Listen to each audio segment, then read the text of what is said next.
suis haute écriture. Je porte en fier vêtement ce que je parcours en littérature. Immortelle parure. À chaque tourment, je fabrique un texte en point de suture. Tisserand de l'écriture. J'habille mes pages, ces 1000 vampires. D'une encre écarlate, du rouge de mes désirs.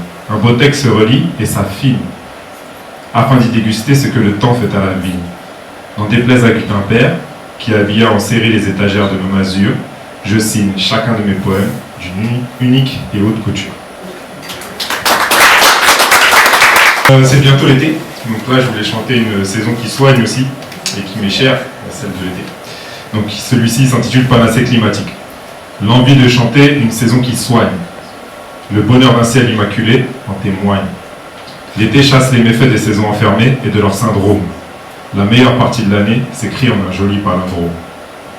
La magie tourbillon de ces tours de passe-passe fait surgir les papillons comme les gens qui s'embrassent. Chien en terrasse, grimpe le mercure.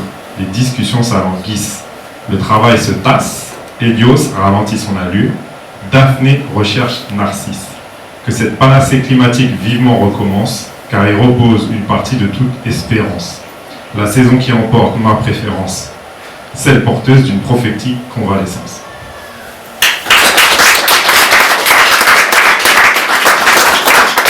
Danser soigne, de la plus petite balade au plus grand sonnet. C'est un récital de bien-être que sa pratique promet. Telle une escapade vers un géant sommet, la récompense n'émerge qu'une fois le chemin fait. La danse est une fabrique divine, tisse entre les êtres des complicités fines. Il existe une source de bien-être à ressentir vibrer l'âme d'autrui. Comment la pratique de nos ancêtres a ainsi pu tomber dans l'oubli? La simple manière qu'a l'âme de se mouvoir, un thermomètre. La température de la flamme se fait connaître. Un somptueux canal s'établit. En siamois mental, les pas sont accomplis. Se livrer au contact d'autrui, le véritable secret. Laisser s'enlacer deux énergies, réciter un immémorial couplet, s'échapper de sa cellule le temps d'une respiration, soigner sans pilule, sur le champ, toutes afflictions.